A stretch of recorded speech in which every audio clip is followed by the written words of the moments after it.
on Basics of Fundamental Analysis. I am Sharon here, Associate Research Analyst at Angel Broking, and I will be your guide for today's session.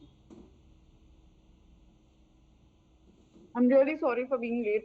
There was some technical issues happening, right, which got resolved just now. Thank you so much for bearing with us. We will quickly move into the session, right? Okay. So, without much of a delay, the very first point that we need to understand is what is fundamental analysis. आज का जो session है इसमें हम बात कर रहे हैं about basics of fundamental analysis. लेकिन fundamental analysis का ही मतलब क्या है, क्यों किया जाता है, what is the purpose behind. Fundamental analysis is done to choose stocks for the long term, right? हमारे मार्केट में हम जनरली एक शॉर्ट टर्म इन्वेस्टमेंट करते हैं एंड लॉन्ग टर्म करते हैं, राइट? हम जब कोई भी स्टॉक खरीदते हैं या कोई भी investment for that sake, right, जब हम कोई भी इन्वेस्टमेंट करते हैं और जब हम उस इन्वेस्टमेंट को एक साल के ऊपर तक जब हम होल्ड करते हैं उस स्टॉक को या उस इन्वेस्टमेंट को एक साल से ज्यादा तक, राइट? सो टुडे मैंने कुछ खरीदा है कोई स्टॉक और एक साल या उसके ऊपर तक वो स्टॉक को मैंने होल्ड किया है, that stock is in my demat account, stored in my demat account, that becomes my long term investment. उस तरीके का लॉन्ग टर्म स्टॉक्स को फाइंड आउट करने के लिए या लॉन्ग टर्म स्टॉक्स में हम पैसे डालने से पहले उसको श्योर करने को या फिर to stay decided on a stock for long term investment we do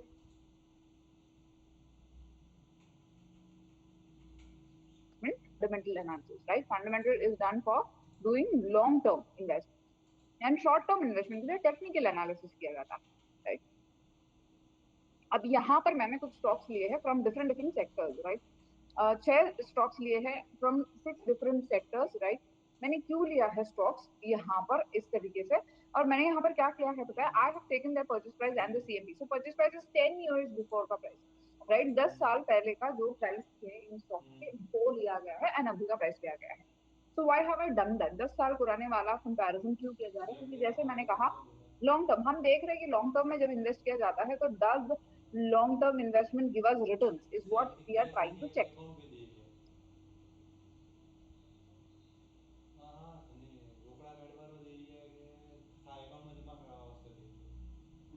तो उस तरीके से उस चीज को वेरीफाई करने के लिए हमने यहाँ पर purchase price as well as CMP जो है लिया है एंड वी आर कंपेयरिंग. हम दोनों के साथ माने 10 साल पहले पुराने वाले प्राइस एंड अभी के प्राइस के साथ कंपेयर किया जा रहा है. So I am getting the growth या फिर रिटर्न जो है सीएजीआर वाले कॉलम में मैंने क्या किया है, रिटर्न कैलकुलेट किया है परसेंटेज टर्म में. So RT Industries is giving me 44%, Britannia is giving me 33%, Bata is giving me has given me 23%. Likewise for all stocks, right? तो किस कौन से लेवल तक का या किस तरीके का या किस रेंज का रिटर्न हमें मिलती है लॉन्ग टर्म में, ये समझ लीजिए. Just for the sake of example, just an example thing that was given, right? Example के हिसाब से हमने इन स्टॉक्स को चूज किया. Okay, now approach is to invest. जैसे मैंने कहा फंडामेंटल एनालिसिस किया जाता है स्टॉक्स को हम जो है फिक्स करने से पहले. लेकिन फंडामेंटल एनालिसिस आगे का जो एनालिसिस है उसका इन डेप्थ कंपनी एनालिसिस जो है, कंपनी एनालिसिस शुरू करने से पहले एक कंपनी को चूज करना इज नीडेड, करेक्ट? तो वो हम कैसे करते हैं? How is that process done? So the very first step that you take is top down approach. में 2 तरीके का अप्रोच है, एक है टॉप डाउन, दूसरा है bottom up. Top down approach में हम क्या करते हैं? First we understand the economic situation, right? हम जो भी कंट्री में इन्वेस्ट कर रहे हैं, जो भी कंट्री का मार्केट में हम इन्वेस्ट कर रहे हैं, फर्स्ट ऑफ ऑल उस कंट्री का जो इकोनॉमिक सिचुएशन है वो हम कंसिडर करेंगे. मीनिंग फिलहाल क्या हो रही है कंट्री में, और कंट्री का जो सिचुएशन है वो सिचुएशन के हिसाब से कौन से सेक्टर्स या कौन सी इंडस्ट्रीज है जिसको फायदा हो सकती है. लाइक फॉर एग्जांपल जब कोविड आउटब्रेक हुई तो कौन से सेक्टर्स है जिसको फायदा हो सकती थी? Pharma, health care, FMCG, right? Those kind of things. बरोबर. अब अगेन जब बजट अनाउंसमेंट हो गई, तो बजट अनाउंसमेंट के हिसाब से कुछ एक दो सेक्टर्स थे जिसका लॉन्ग टर्म प्रोस्पेक्टिव अच्छी थी। तो उस तरीके से जो जो सिचुएशन है अभी, एक वॉर सिचुएशन ब्रेक हो गया है। Of course it's in a different country, but there again what do we do, because war जैसा situation is something that is absolutely unpredictable, something that can affect the entire country, right, entire economy. यहाँ पर इस तरीके के situation में क्या होता है, ऐसा कुछ सेक्टर स्पेसिफिक या कोई सेक्टर ऐसा आउटस्टैंडिंग वगैरह नहीं होता, everybody is affected, right. But still उसमें भी अभी के सिचुएशन में where we are not facing much of problem, ऐसे सिचुएशन में हम क्या करते हैं, हम ऐसे सेक्टर्स देखते हैं कि जो इन कंट्रीज को, जो कंट्रीज अभी अफेक्टेड है, जो कंट्रीज अभी इन्वॉल्व है, उन कंट्रीज को सर्व करने वाले या केटर करने वाले इंडस्ट्रीज को हम फाइंड आउट करते हैं, right, which are the industries that work in collaboration with these countries, right. Industries में थोड़ा सा इन्वेस्टमेंट जो है होल्ड पर रखते हैं, we do not take any aggressive decisions out there, so we filter out, then remaining sectors जो है उस पे ध्यान दिया जाता है। So that is the way, this was just the flow that we were trying to say. तो इस तरीके से फर्स्ट हम इकोनॉमिक जो सिचुएशन को एनालाइज करते हैं, सिचुएशन के बेसिस पर हम क्या करते हैं, सेक्टर्स या इंडस्ट्रीज शॉर्टलिस्ट करते हैं। एक बारी सेक्टर्स या इंडस्ट्रीज शॉर्टलिस्ट किया, फिर we compare all the companies, right, उन सेक्टर्स में जो लिस्टेड कंपनीज है, जो अच्छे जो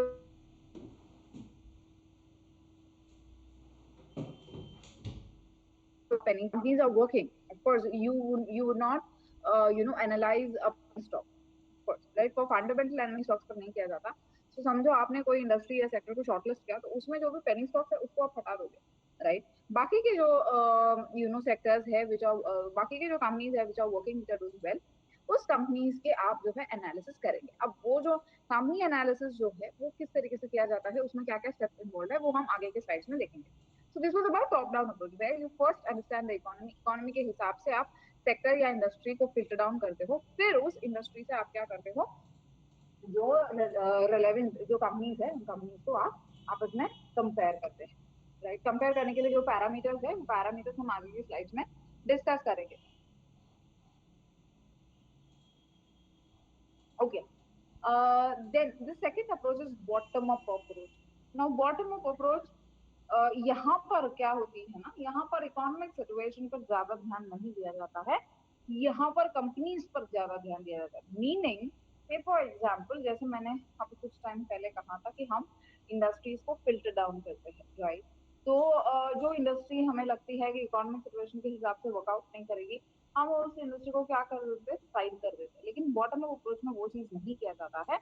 यहाँ पर बॉटम अप अप्रोच में फोकस ज्यादातर कंपनी पर लिया जाता है। अब उस कंपनी जो इंडस्ट्री को बिलोंग करती है, उस इंडस्ट्री में अगर ऐसा कोई इकोनॉमिक इम्पैक्ट वगैरह है, तो उसको इतना ज्यादा वो इम्पैक्ट के वजह से इन्वेस्टमेंट को स्टॉप नहीं किया जाता, right. We look clearly on the company, we see what is the company situation, how good the company is. जब कोई डाउनसाइड सिचुएशन भी आ जाए, या फिर जब कोई डिप्रेशन काइंड ऑफ सिचुएशन भी आ जाए, ऐसे सिचुएशन में भी क्या कंपनी रुक पाएगी, टिक पाएगी इंडस्ट्री में, that is what we check primarily, right? So if the company is strong enough, then we go ahead with the investment. There we do not look much into the economic situation, or we do not relate the economic situation directly to the company. Next pointers that we check, you know, जो point इस पे हम comparison करते हैं, सबसे पहली बात तो आप बिजनेस मॉडल समझेंगे, राइट। भले एक ही इंडस्ट्री के है, तभी भी क्या होता है ना, बिजनेस मॉडल में स्लाइट वेरिएशन आ सकती है। जैसे कि एक कंपनी होगी जो एक पर्टिकुलर कैटेगरी के कंपनीज को फोकस करती है, या पर्टिकुलर कैटेगरी के कंपनीज को केटर करती है। फिर एक दूसरी कंपनी होगी, वो कोई और अलग कैटेगरी की कंपनीज को केटर करती है। तो इस तरीके का डिफरेंसेस भी उसमें आ सकती है। फिर किस तरीके से उनका रेवेन्यू वर्किंग किस तरीके से होता है, उनका कलेक्शंस वगैरह किस तरीके से होता है, ये एक डिफरेंस होती है कंपनीज में, right? Of course they might be performing in the same industry, however there can be slight characteristical differences between these two companies. So वो जो डिफरेंसेस है, वो जो you know similarities and differences जो है वो हम समझते हैं, एंड दोनों केसेस में what all are the plus point, what all are the negative point, ये भी हम देखते हैं। तो वेरी फर्स्ट थिंग, कंपनी को समझना है, कंपनी का बिजनेस को समझते हैं। फिर उसके बाद हम क्या करते हैं, उसके बाद हम जो है कंपनी का मैनेजमेंट एंड प्रमोटर्स का भी बैकग्राउंड चेक करते हैं। Meaning here first of all you look at who all are the promoters, who all are the management people, what are their qualifications. अब ये सारा डिटेल्स आपको कहाँ मिलेगी, मैनेजमेंट प्रमोटर उनका क्वालिफिकेशन वगैरह कहाँ मिलेगी आपको, आपको ये सारी डिटेल्स मिल जाती है कंपनी के एनुअल रिपोर्ट, राइट? जो भी लिस्टेड कंपनीज है ना, they definitely publish their annual reports, and their annual reports are available on the company's website. तो वहां पर से आप जो है एनुअल रिपोर्ट डाउनलोड कर सकते हैं। एनुअल रिपोर्ट में ये सारा डिटेल्स होती है, मीनिंग प्रमोटर्स कौन कौन है, मैनेजमेंट में कौन कौन है, राइट? प्रमोटर्स का शेयर होल्डिंग कितनी है, शेयर होल्डिंग में कोई डिफरेंस आई है क्या, पिछले साल में इतना परसेंटेज था तो इस साल में कम ज्यादा हो गई है क्या, कोई प्रमोटर्स प्लेज हुआ है क्या। प्रमोटर्स प्लेज का मतलब है, प्रमोटर्स जब अपना होल्डिंग, कंपनी में उनका जितना भी होल्डिंग होगा, समझो कोई कंपनी है, उस कंपनी में 50% होल्डिंग प्रमोटर की है, जैसे 51% होल्डिंग प्रमोटर की है, 49% बाहर के किसी के है। तो अब इस 51% जो है, इसमें कोई फॉल या राइज हुई है वो हम देखते हैं, मीनिंग हिस्टोरिकली यानी कंपेयर टू लास्ट ईयर, इस साल जो 51% है वो कम हुआ है या ज्यादा हुआ है, वो उस तरीके की चीजें हम देखते हैं। अब प्रमोटर्स प्लेज का मतलब क्या है, ये जो होल्डिंग है ना, और जैसे कि हमारे एग्जाम्पल में था 51% होल्डिंग है, टोटल शेयर होल्डिंग शेयर में 51% जो है प्रमोटर का है। अब ये जो 51% में से कुछ amount, okay, of course not the entire 51%, but some of the 51% of share holding, what companies do, what promoters do is, बहुत बारी जब उन्हें फंडिंग की जरूरत होती है ना, जब उनके बिजनेस चलाने के लिए फंडिंग की जरूरत होती है, व्हाट दे डू, वो लोग अपने जो होल्डिंग है, प्रमोटर्स उनकी खुद की जो होल्डिंग है कंपनी में, उस होल्डिंग को वो गिरवी रखते हैं, जिसे हम कहते हैं प्लेज, राइट? गिरवी रखने, जब स्टॉक्स को या होल्डिंग को गिरवी रखते हैं, उसे हम कहते हैं प्लेज।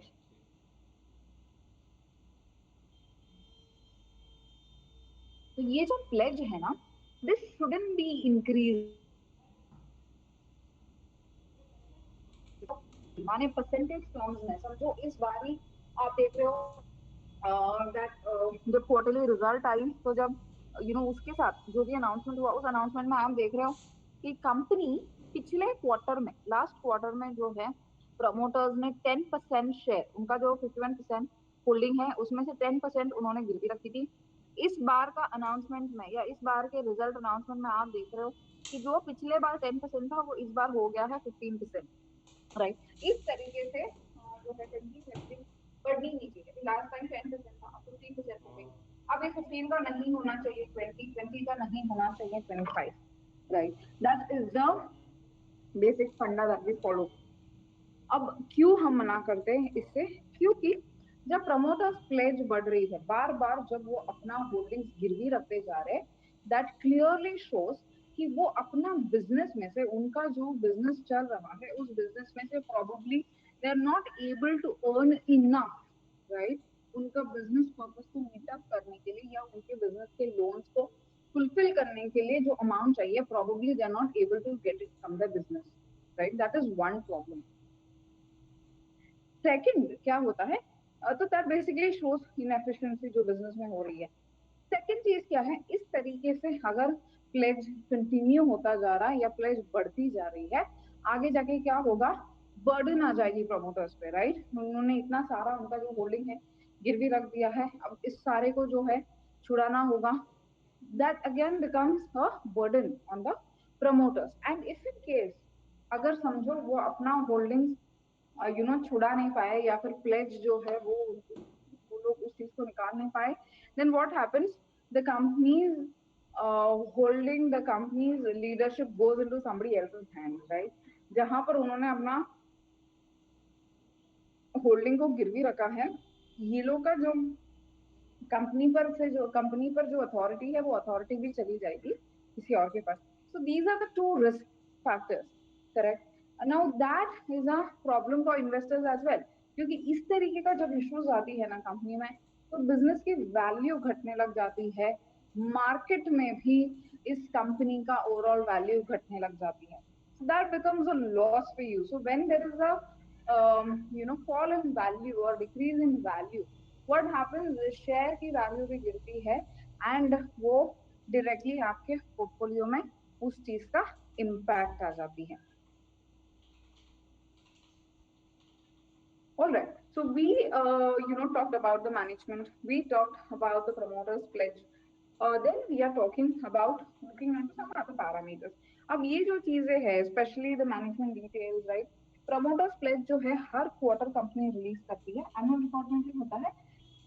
लेकिन क्वार्टरली रिलीजेस जो है वो सेपरेट होती है, बरोबर. एनुअल में तो उस साल का टोटल आ जाती है, लेकिन उसके बाद हर एक क्वार्टर में जो अपडेट है ना वो भी आपको मिल जाता है, that you can get from the BSE or from the NSE's website, right?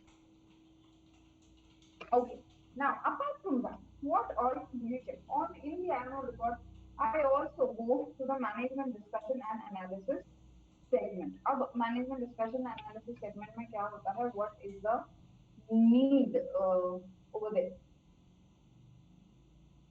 ये जो सेक्शन है ना management discussion and analysis report, ये एक ऑल टुगेदर एक सेपरेट पेज होता है एनुअल रिपोर्ट में. इस पेज में क्या है, कंपनी का सारा डिटेल दिया है. सारा डिटेल मीनिंग कंपनी का बिजनेस क्या है, किस तरीके से वो बिजनेस वर्क करती है, उस बिजनेस में क्या क्या चीजें इन्वॉल्व है, और जो साल में रिपोर्टिंग हो रही है, जो साल का एनुअल रिपोर्ट है, समझो 2021 का एनुअल रिपोर्ट है, तो 2021 में बिजनेस किस तरीके से चला था कंपनी का, राइट. क्या क्या चैलेंजेस कंपनी ने फेस किया था, किस तरीके से उसको सॉल्व किया गया था. ऑल्सो अगले साल फ्यूचर के लिए कंपनी क्या सोच रही है, या मैनेजमेंट क्या सोच रही है for the future, that is also all those things are mentioned in the management discussion and analysis report, correct. अब उसके बाद हम जो है फाइनेंशियल स्टेटमेंट एनालिसिस देखेंगे. फाइनेंशियल स्टेटमेंट्स प्राइमरीली जो है प्राइमरीली तीन फाइनेंशियल स्टेटमेंट्स कंपनीज का हम देखते ही है, the balance sheet, profit and loss and cash flow, right. So यहाँ पे we are beginning with profit and loss account. Profit and loss account, वो नाम से ही हमें समझ में आ जाती है कि इसका पर्पस क्या है, क्यों ये चीज बनी जाती है, राइट. कोई भी बिजनेस जो है उसका उस साल का जो परफॉर्मेंस है, मीनिंग एक पर्टिकुलर फाइनेंशियल ईयर जो है, उस फाइनेंशियल ईयर के अंत पर उसकी परफॉर्मेंस कैसे रही है, कितना उनका बिजनेस बढ़ा, या सेल्स उनका कितना, कितने परसेंट से बढ़ी, या कितने, what is the status of the business.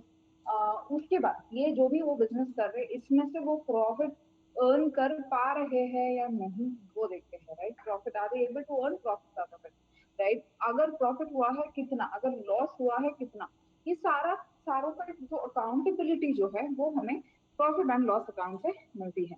सो अब जैसे मैंने कहा, सबसे पहले चीज तो बिजनेस परफॉर्मेंस दिखती है कि पिछले साल से बिजनेस इस साल बढ़ी है क्या, मीनिंग सेल्स जो है वो इस साल में बढ़ी है क्या नहीं. तो सबसे पहला line profit and loss account में सबसे पहला लाइन आपको दिख रहा है नेट सेल्स. नीचे जो है परसेंटेज ग्रोथ जो है वो मैंने कैलकुलेट किया है. So you do not get percentage growth directly in the annual report, you need to calculate by yourself. वो कभी कभी मेंशन कर देते हैं, but apart from that, if you want to see the trend, you need to calculate by yourself. I have calculated by myself here.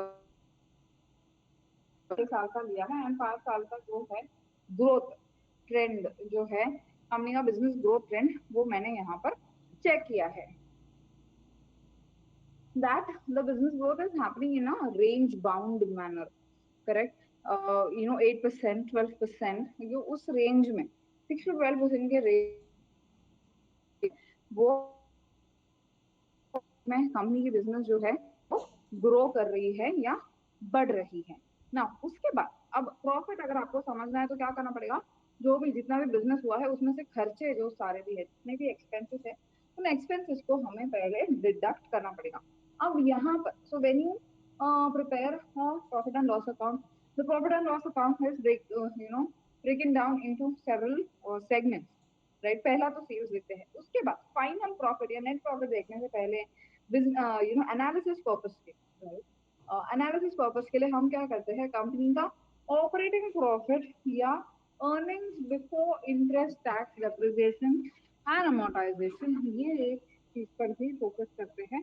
ये भी हम separately calculate करते हैं। ये जो इबिडा है या फिर earnings before interest tax depreciation जो है, उसको हम ऑपरेशनल प्रॉफिट कर कर भी कहते हैं। सो ऑपरेशनल प्रॉफिट या इबिडा का मतलब क्या, उसमें से हमें क्या समझ आती है, इसमें से हम जो है देखते हैं कंपनी का जो बेसिक प्राइमरी जो बिजनेस है, whatever business it may be. So यहाँ पर जो प्रॉफिट एंड लॉस अकाउंट है that is of a paint company, okay, listed paint company. जो लिस्टेड पेंट कंपनी है इंडियन मार्केट,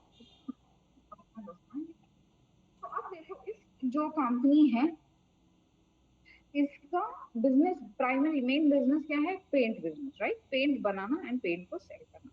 अब ये जो बिजनेस है, राइट, जो बिजनेस पर कंपनी को वैल्यू किया गया है, जो बिजनेस के बेसिस पर कंपनी का वैल्यूएशन आया है, तो वो जो बिजनेस है उस बिजनेस में से पर्टिकुलरली कितनी प्रॉफिट मिल रही है, या फिर जस्ट बाय द मेकिंग, जो बेसिक जो बिजनेस है पेंट बनाकर सेल करने में कंपनी को कितनी प्रॉफिट मिल रही है वो हम देख रहे हैं, right. Not the final profit or the net profit but the basic profit. क्योंकि फाइनल प्रॉफिट में क्या डिफरेंस होता है, जब फाइनल प्रॉफिट कंपनी की जो हम फाइनल प्रॉफिट कैलकुलेट करते हैं ना, उसमें कंपनी के बाकी सारे खर्चे जैसे कि टैक्स हो गया, डेप्रिसिएशन हो गया, इंटरेस्ट कॉस्ट हो गया, ये सारी चीजें भी हम डिडक्ट करते हैं, राइट,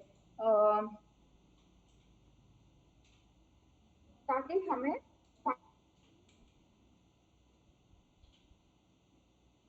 कितना प्रॉफिट, जो भी ओनर के पास जो फाइनल प्रॉफिट आएगी, हाथ में प्रॉफिट आएगा, ये समझने के लिए हम क्या करते हैं, टैक्स एंड इंटरेस्ट कॉस्ट वगैरह हम डिडक्ट करते हैं, so that gives us the final profit.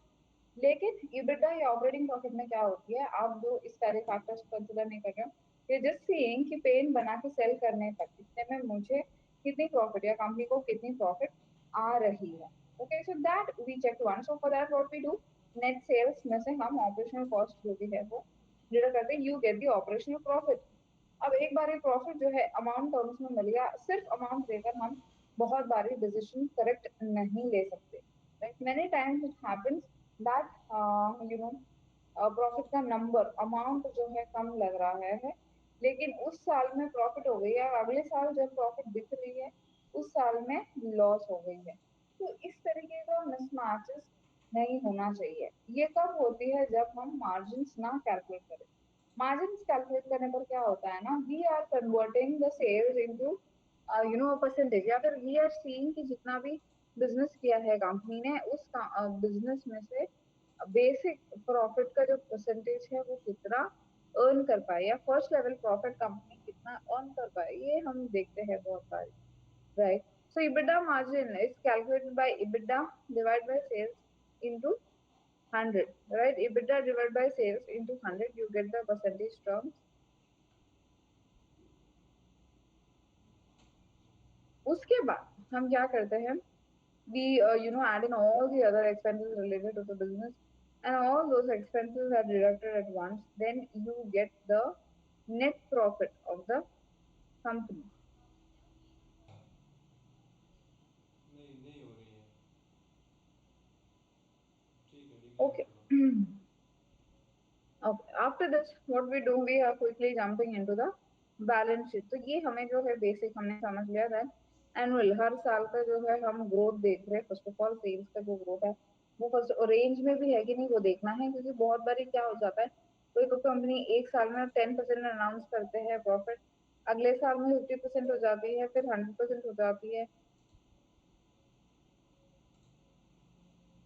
So abrupt movement जो है वो बहुत आ जाती है कैलकुलेशन में, राइट, या फिर ओवरऑल बिजनेस में। सो वो सारी चीजें नहीं होना चाहिए। We need to have a track of the changes or of the you know profits of the company. So इस तरीके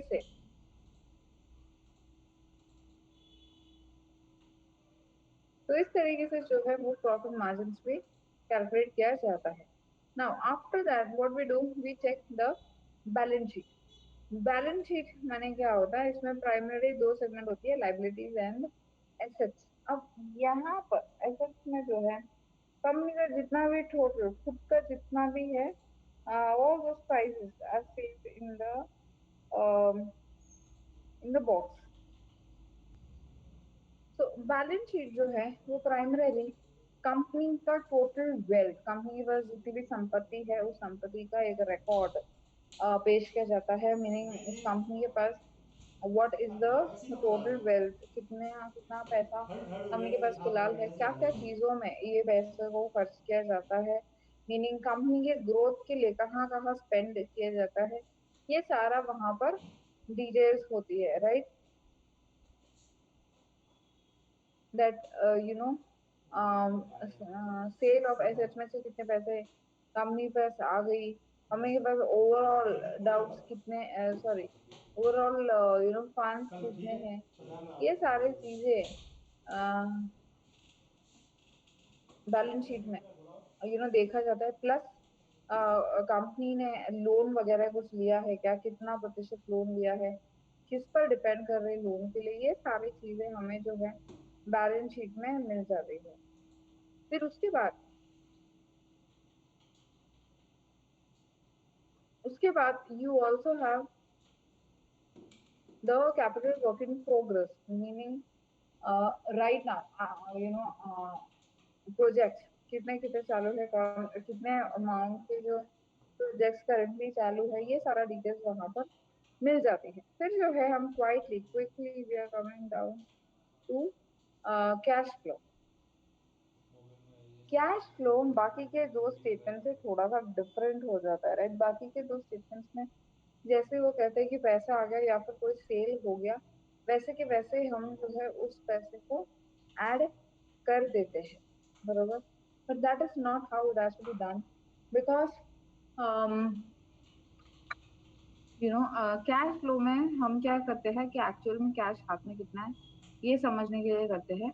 लेकिन जो profit and loss in balance sheet वगैरह है उसमें रिकॉर्ड सेक they put those amount, but उनका जो एक्चुअल अमाउंट ऑफ पेमेंट होती है that is pretty different. So cash flow में जब भी हम कुछ रिकॉर्ड करते हैं ना,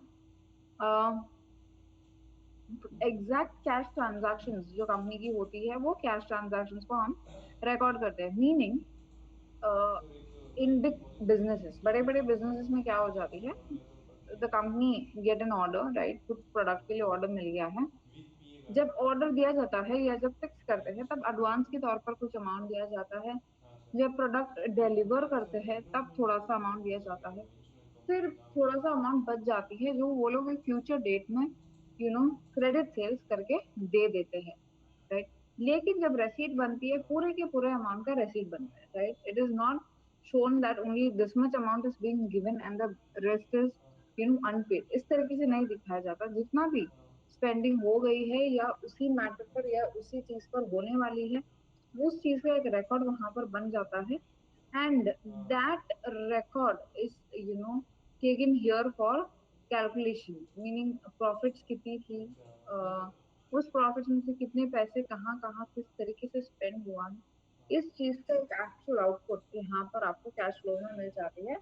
and that is why cash flow के अंत जब जैसे कैश फ्लो खत्म हो रही है वैसे ही जो है कंपनी का एक्चुअल कैश पोजीशन ठीक है सर ये समझा जो है वो आपने हमें समझ हाँ में आ जाती है. Now this cash flow is divided into three: cash flow from operating, cash flow from investing, and cash flow from पाँच सौ बीस रुपये की financing. थर्टी तो ये सारे एक्टिविटीज में से पाँच सौ मैंने बीस कुछ रुपये की इन्वेस्टमेंट फाइव अगर कंपनी ने किया है, कुछ इन्वेस्टमेंट खरीदा है, तो उस इन्वेस्टमेंट से जो भी इनकम आ रही है, रेवेन्यू आ रही है, दैट इज सर बीइंग एक CRC marked somewhere else. CRC agriculture में से जो पैसे आ रही है that is being marked somewhere else. तो इस सर तरीके से 1900 कैश का भी, सेल्फ कैश का भी डिविजन, एक अंडरस्टैंडिंग हो जाती है। how Now, what we do, looking at the cash flow is very very important. Why?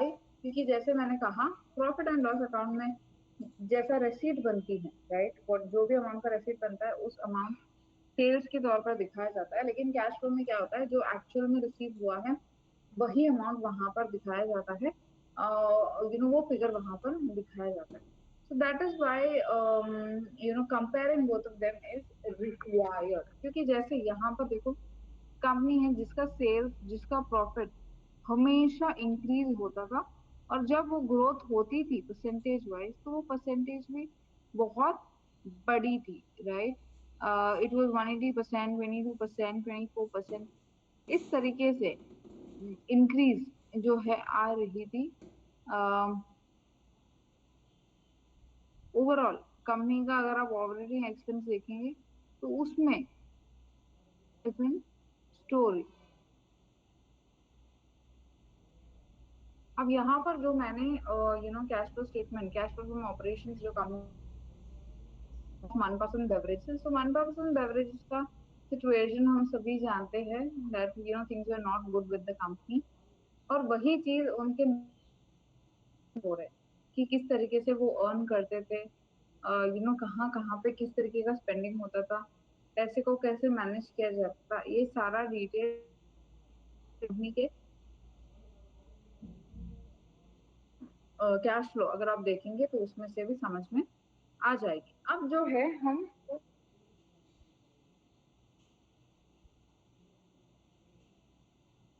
हो गए या कैश रेशियोज देखेंगे, राइट। रेशियोज मीनिंग, अभी देखो एनुअल रिपोर्ट आप लोगे तो एब्सोल्यूट अमाउंट, एक्चुअल अमाउंट जो भी वहां पर मेंशन किया जाता है उस अमाउंट के बेसिस पे आप कंपैरिजन करते हैं। लेकिन एक बारी अगर हम रेशियोज में चीजों को कन्वर्ट करेंगे, जैसे कि कंपनी को कन्वर्ट किया ग्रोथ को, तो किस तरीके से हम कंपेयर करते हैं वो यहाँ पर बताया है। Now that again industry to industry different होती है। जो कोई ग्रोथ कंपनी होगी या नई कंपनी होगी मार्केट में, उस कंपनी का जो वैल्यूएशन जो हम देंगे that is different, we will take valuation as a difference there.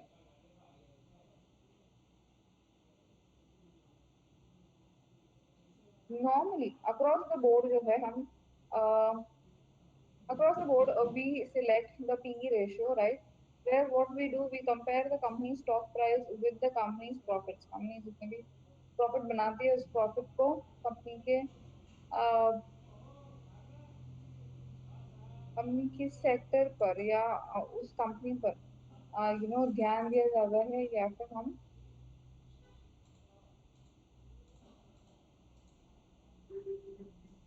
अब यहाँ पर ग्रोथ फर्म्स जो है, for them we take the PE ratio, for banking companies we take the PBV ratio. P का मतलब क्या है, कंपैरिजन होती है कंपनी के स्टॉक प्राइस और कंपनी के टोटल प्रॉफिट्स के साथ। हमने जितने भी प्रॉफिट्स कंपनी ने डिलीवर किया है उसके बेसिस पर यू नो कोई नहीं था, बड़ा छोटू से अपने बात कर रहा two था। questions already. The very first हाँ question गुरु is का भाव। relating to EBITDA. Okay. So EBITDA meaning, जैसे मैंने कहा, EBITDA is मैं और तो a बोल कुछ calculation, that way a ratio, right? तो The full form of it is earnings चारों तो हमें before जान interest, टेम tax, नंबर क्या था depreciation and amortization. माने वो बाकी के जो सब कुछ expenses है ना, जैसे tax बस वही expense बड़ा हो बड़ा टेम गया, कम बात depreciation expense हो गया, these are fixed costs, बड़ा कम right? रेशियो है भले हाँ तो वो सब अभी कुछ एक दावा कंपनी किया शुरू हो गई ना है, क्या कंपनी इसके के बारे पास में कुछ मशीन्स है, कुछ जो चलो कुछ भी फिक्स्ड एसेट्स होंगे, एक बारी क्या है कंपनी बाकी लिस्ट है बड़ा एस्टैब्लिश हो प्लीज गई, टेबल उसकी बड़ा फिक्स्ड एसेट्स आ पेपर गई, में तो ले ये जाते हैं सारे बड़ा उस पर क्या एक्सपेंसेस तो जाता आना पेपर ही में है हर ले साल। जैसे डेप्रिसिएशन कॉस्ट हो गया, इंटरेस्ट एक्सपेंसेस हो गया, टैक्स एक्सपेंस हो गया, भले आपने बिजनेस किया हो ना किया हो, भले आपको प्रॉफिट मिला हो ना मिला हो, ये सारे एक्सपेंसेस तो रहेगी आपके उसमें, right. These expenses you account for. तो वो फिक्स्ड एक्सपेंसेस हो गया, एंड इट डजंट मीटिंग है have direct relationship with the business और with the production activity, with the service sub activity, माते थे राइट। इबिडा क्या देता है, प्रॉफिट बिफोर दीज एक्सपेंसेस, सही राइट, बात बिफोर दीज फिक्स्ड एक्सपेंसेस। तो इसके अंदर हम सिर्फ सेल्स को कंसिडर करते हैं एंड सेल्स के साथ उस सेल्स के रिलेटिंग डायरेक्ट रिलेशन के साथ जो भी एक्सपेंसेस है, जैसे मैंने पेंट कंपनी का एग्जांपल लिया था, तो पेंट बनाने के लिए जो भी रॉ मटेरियल्स होती है, फैक्ट्री एक्सपेंसेस जो होती है, मैन पावर एक्सपेंसेस जो होती है, तो बनने से लेके प्रोडक्ट बनने से लेकर मार्केट में सेल करने तक जो कुछ भी उसका सेल्स होने तक जो कुछ भी एक्सपेंसेस होती है वो एक्सपेंसेस को अकाउंट करते हैं एंड वो एक्सपेंसेस को सेल्स में से डिडक्ट करेंगे तो इबिटा आता है। अब इबिटा का मतलब क्या हो गया कि जो तुम्हारा कोर बिजनेस है ना, जो तुम्हारा प्राइमरी बिजनेस है, उस प्राइमरी बिजनेस में से तुमको कितना प्रॉफिट आता है, या फिर जो भी तुम सेल्स कर रहे हो, जो जो भी चीज का तुमने बिजनेस शुरू किया है, उस बिजनेस का, उस बिजनेस में से जस्ट वो सेलिंग बिजनेस में से तुमको उसमें से कितना प्रॉफिट आ गया वो दे, राइट। उस प्रॉफिट से फिर बाकी के जो भी बिजनेस एक्सपेंसेस है वो डिडक्ट करेंगे तो you get the profit in hand, right, the final profit that you can enjoy. But this is something that shows the business efficiency basically, right, कि तुम कितने अच्छे से सेल्स बढ़ा रहे हो और कॉस्ट को कितना कंट्रोल में रख पा रहे हो। ये सारा जो बिजनेस एफिशिएंसी वाली फैक्टर्स हैं वो हमें Okay. Then is the question on okay, cash flow. तो मैं जरा क्विकली एक्सप्लेन करती हूँ। कैश फ्लो में ना, cash flow first of all क्यों बनती है, प्रॉफिट एंड लॉस क्यों बनते हैं, बिकॉज उस साल का जो भी आपका बिजनेस परफॉर्मेंस है वो देखनी होती है, बराबर। सेल्स कितने सेल्स हो रही है क्या, उसमें से बाद में तुम्हें प्रॉफिट हो मिल रही है कि नहीं, ये समझ। बैलेंस शीट क्यों बनती है, कंपनी का टोटल वेल्थ समझने के लिए, एज ऑफ नाउ कंपनी का वेल्थ इतना है, कैपेबिलिटी इतनी है, वो समझ। कैश फ्लो क्यों बनता है, to understand the actual cash in hand. क्योंकि जैसे मैंने कहा, जब बिजनेस में जो भी हम रिकॉर्ड करते हैं ना कि सेल्स इतना हो गया और एक्सपेंसेस इतने हो गए, सेल्स हुआ होगा उतना, एक्सपेंसेस भी हुआ है उतना, हाउएवर कैश कितना गया है।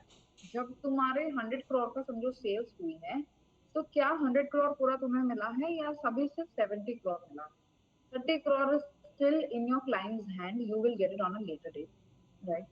Likewise, जब expenses होती है, 70 करोड़ का एक्सपेंसेस टोटल आप दिखा रहे हो, इसमें से लेकिन आपने कैश के तौर पर पे कितना किया है, या फिर आपके अकाउंट से कैश कितना निकला है, पूरा 70 करोड़ क्या तुमने पे किया है, तुम्हारे हाथ में अभी का कैश पोजीशन क्या है, ये समझने के लिए हम प्राइमरीली कैश फ्लो बनाते हैं, राइट।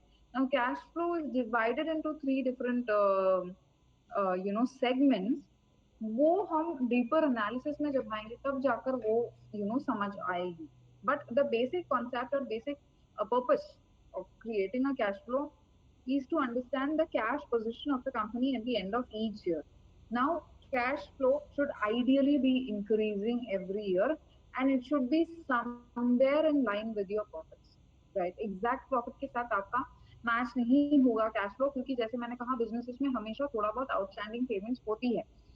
एग्जैक्ट हाँ पूरा 100% आपको साल के अंदर मिलना is not necessary, so little bit of it will remain outside, however the aim is maximum, जितना भी सेल्स हो गया या जितना प्रॉफिट आपने डिराइव किया है, उस प्रॉफिट का मैक्सिमम लेवल तक आपको कैश कलेक्शन भी होना चाहिए या उतना कैश आपके कंपनी के अंदर रहना चाहिए। तो एक्चुअल कैश पोजीशन क्या है ये समझने के लिए हम कैश फ्लो स्टेटमेंट बनाते हैं with lot of appropriations in it. Okay. Then we get into the question difference between ROI and ROCE. So ROI जो है ना, return on investment, is primarily to understand जितने भी investment कंपनी ने किए हैं, investment meaning assets होगा, assets माने बिजनेस चलाने के लिए जो भी एसेट्स खरीदा, जैसे कि फैक्ट्री इक्विपमेंट्स खरीदे, कुछ मशीन्स खरीदे, ऑफिस सेटअप किया, तो ऑफिस का जो प्रॉपर्टी है, ऑफिस प्रॉपर्टी जो है, because office property is also part of your business, right, that is for your business. So office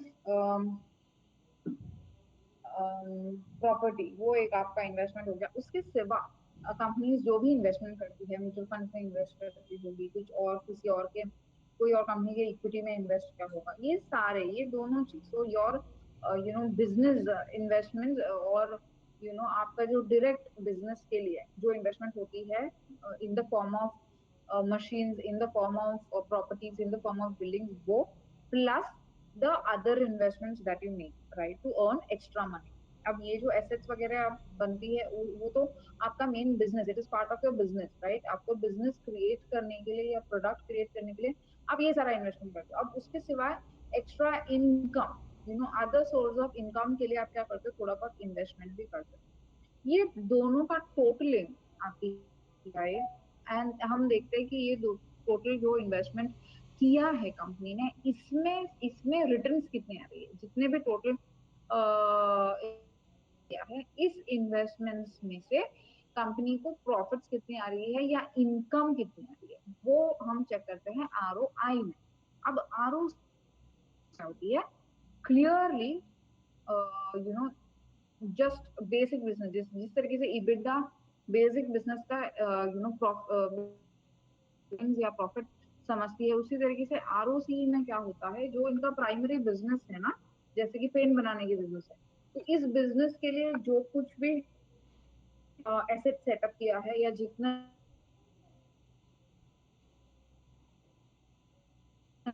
हमने पैसा खर्च किया है इस बिजनेस के लिए, राइट, इस बिजनेस को सेटअप करने के लिए, बिजनेस को चला के रखने के लिए जितना भी हमने पैसे खर्च किए हैं या जितना भी हमने इन्वेस्ट किया है, वो इन्वेस्टमेंट को अकाउंटिंग में लेते हैं, करेक्ट।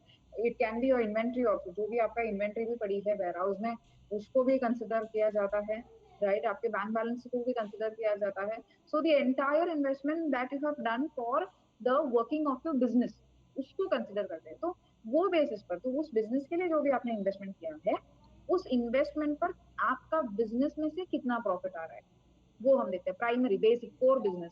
तो इबिडा आप कितना जनरेट कर रहे हो upon your total capital employed, right, is what we see in ROC, right? So ROC is clearly concerned with the primary business, whereas ROI में क्या होता है, overall returns, when a company is a company का जो final profit जो है, profit में क्या होता है, एक तो बेसिक बिजनेस का पैसा भी होता है, मतलब इनकम भी होता है, प्लस अदर इनकम जो भी एडिशनल इन्वेस्टमेंट कंपनी करती है वो इनकम भी होती है। तो एक total returns at the end of the year company को कितना मिल रहा है, वो हम आरओआई में देखते हैं, एंड आरओसी में हम देखते हैं कि प्राइमरी बिजनेस या प्राइमरी जो कंसर्न है, जो एंटिटी है, उनमें से कितना रिटर्न आ रही है। So this is the difference, right? ROC is concerned with the primary business. ROI is concerned with the entire business, with the company, right? With the company's returns. रिवाज नहीं है भैया भैया नहीं भी Okay. क्या बोलता कि नहीं रे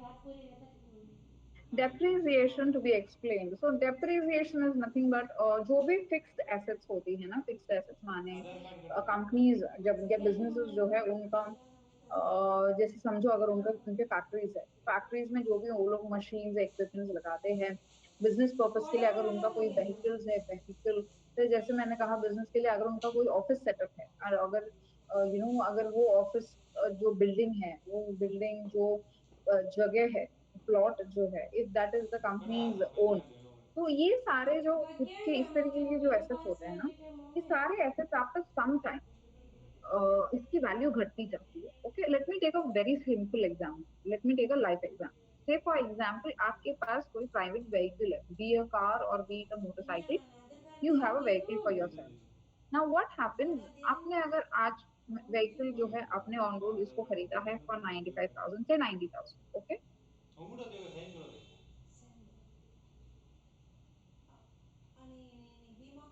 or say 1 lakh, come on, let's take a round figure, you have bought a vehicle for 1 lakh rupees। अब क्या होता है, आपने आज की तारीख में खरीद, लेकिन वंस इट इज योर, अब आप इसका रीसेल में जाओगे, you won't get 1 lakh rupees, right. There is a depreciation factor, उसका जो प्राइसिंग है या उसका जो वैल्यू है वो नीचे आती है। क्यों? क्योंकि it is understood that once it was in your hands, so when somebody else is buying, that person is assuming कि ये जो व्हीकल है, अब ये एब्सोल्युटली फ्रेश नहीं रहा, इसके अंदर के जो भी कंपोनेंट्स है, these components have gone through some deterioration, quality जो डिटीरियोरेशन है इस प्रोडक्ट में आ गई है, राइट। और वो हर कोई प्रोडक्ट, कोई भी आप प्रोडक्ट लो, आफ्टर सम टाइम आइए वैसे there is a expectation deterioration कभी है अज्यूम्ड आइए वैसे आइए फॉर वैसे खाने every kind of product, right. तो वो जो डिटीरियोरेशन होती है, डिटीरियोरेशन के बेसिस में क्या होता है, अगर क्वालिटी डिटीरियोरेट हो गई या क्वालिटी कम हो गई, तो ऑटोमेटिकली उसका वैल्यू या उसका प्राइसिंग भी नीचे आती है, राइट। सो इस क्वालिटी डिटीरियोरेशन की वजह से वैल्यू में जो डिडक्शन आती है या वैल्यू जो ऑटोमेटिकली जो कम होती है, प्राइसिंग जो कम होती जाती है, उस डिडक्शन को हम कहते हैं depreciation, right? So 1 lakh was the vehicle's cost, you bought for 1 तो lakh, नंबर कितना you करना are going to sell the आगे vehicle, line somebody is quoting a price of 80,000, हथौड़े so आगे पीछे 20,000 का depreciation हुआ है वहां पर, right?